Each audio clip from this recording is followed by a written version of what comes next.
Attorney General Ellison, thank you very much for coming back to the Sunday Show. Great to be back. Thanks. So the Washington Post has a poll out, a survey of Americans saying that they're very worried about the rise in violent crime. Sure. There have been upticks in violent crime, but is it something that Americans should be overly worried about? I think that security and safety are always important. I think that you should be cautious and a little reticent to just dive into any old solution, though, because I think that when people are so concerned that they don't really discriminate as to what's the best answer, they can get into some answers that they will eventually not want. And what I mean by that is, look, we started out in the 1960s pushing for change, had some civil disturbances in there, and then that scared people so that we ended up with Nixon. Then later on, 10, 12, 15 years later, we end up with, we have a public health epidemic known as, crack cocaine. How do we respond? With the most draconian laws, right. War on drugs, and then we we enforce a lot of things that now we're trying to roll back.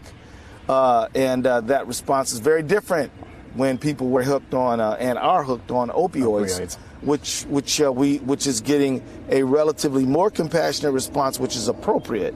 So I say yes, we are experiencing a spike in violent crime. It is serious, but let's look at how we bring it down, as opposed to just sort of instinctively call for more harsh measures to try to alleviate that fear.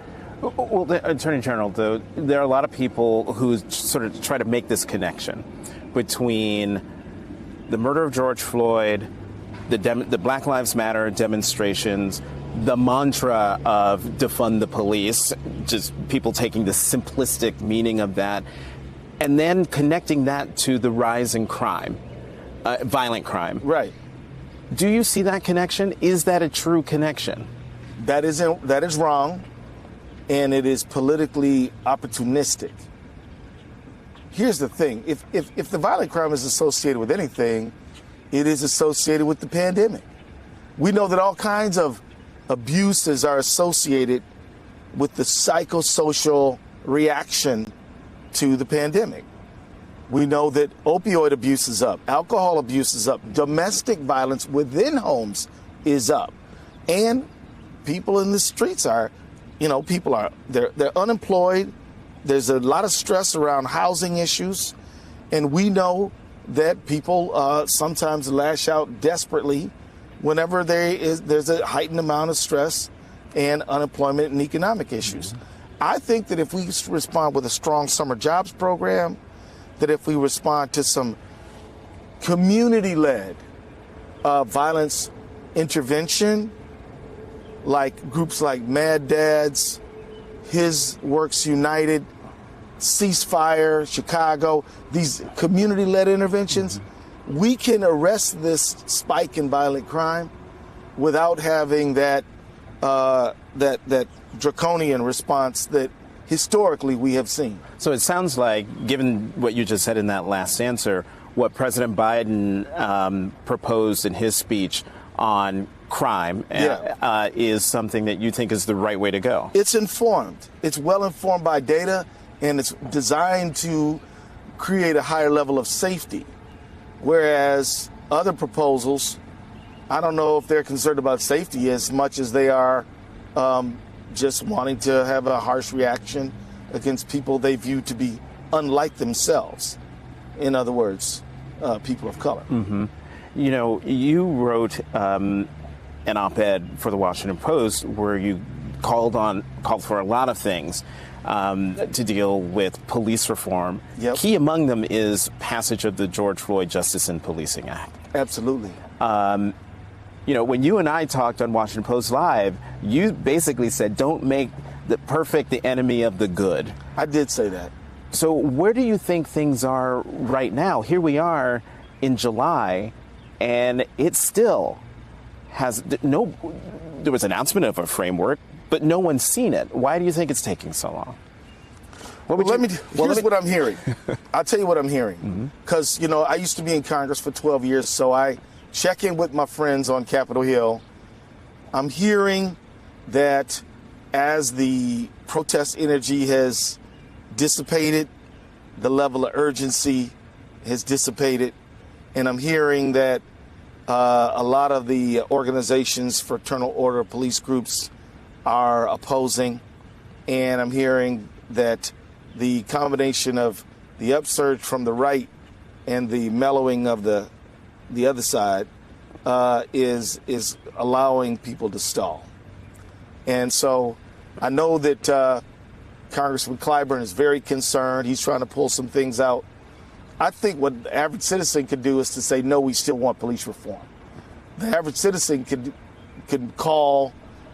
have some peaceful marches demanding that we have police reform, and can really energize that movement again, because I think that people have noticed that the demand from last summer simply doesn't have the same level of urgency. So I would say, let your voice be heard and give folks like Karen Bass and Jim Clyburn and even Tim Scott a motivation to really, really get that done. Are you surprised? And you left out Cory Booker. Oh, Booker, the senator from New Jersey. But you've got Senator Cory Booker, Democrat, black man, New Jersey. Senator Tim Scott, black man, Republican, South Carolina. Why do you think it's taking so long for those two men, plus Karen Bass, to come up with a plan, get it out and get it done? Well, I don't really want to blame anybody.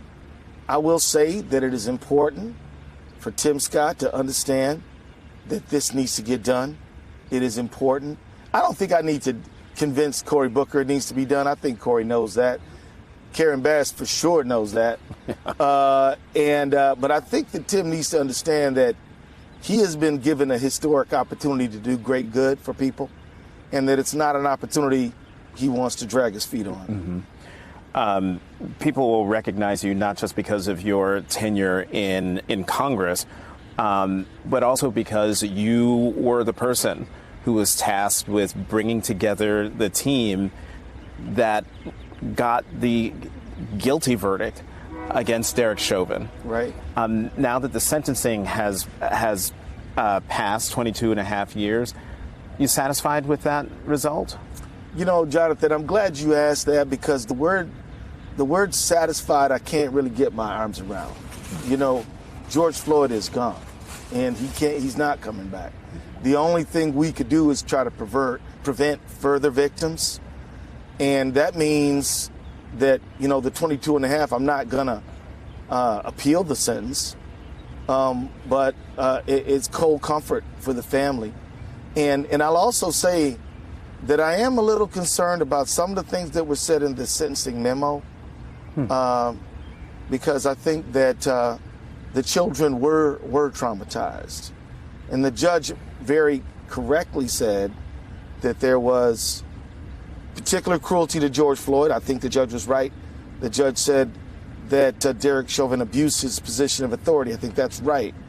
But then the judge said he was not going to use the trauma of the kids to enhance the sentence, because he said that they didn't seem traumatized to him. Well, first of all, they don't have to be traumatized. They just have to witness the violence against George Floyd.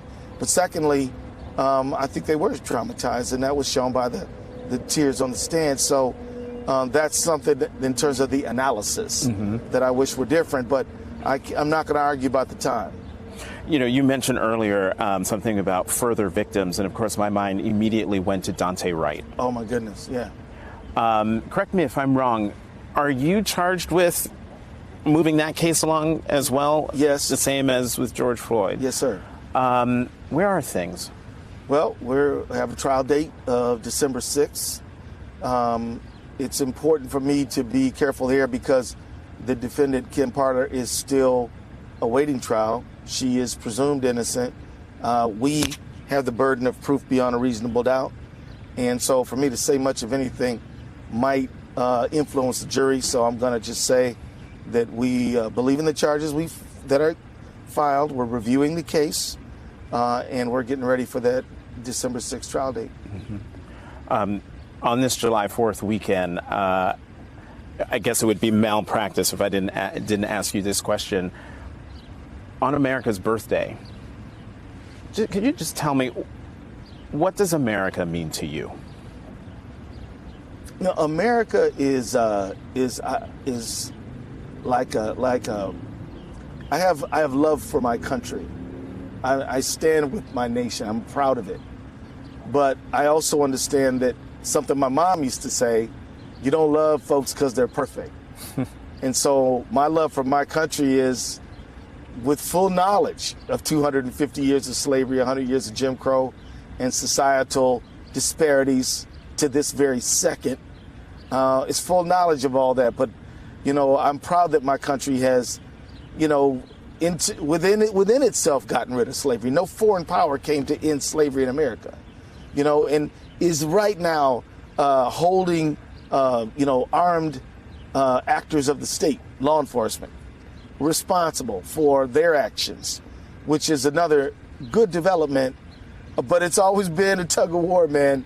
The folks who believe in liberty and justice for all versus the folks who believe in privileges for themselves and people they view to be like themselves. There's always been that tension, you know, and we're in the middle of that tension. And I feel blessed to be playing a role in pulling the side toward liberty and justice for all. Will the side of liberty and justice for all prevail? Because Yes. for a lot of people, they're really concerned that tug of war, we might lose that tug of war. We're not going to lose that tug of war. We're going to win that tug of war. But it's going to take everybody. And it's even going to take some people who are on the other side. The people on the other side who fear loss of a fair society. They feel like, if I don't want fairness, because if I'm on the top side of the power equation and we have equality, that means I've lost something. Mm-hmm. You won't lose anything. You're going to be better off if America is freer, more equal, more just. On the other side of this struggle is a better America. And so I ask everybody to join it on this 4th of July.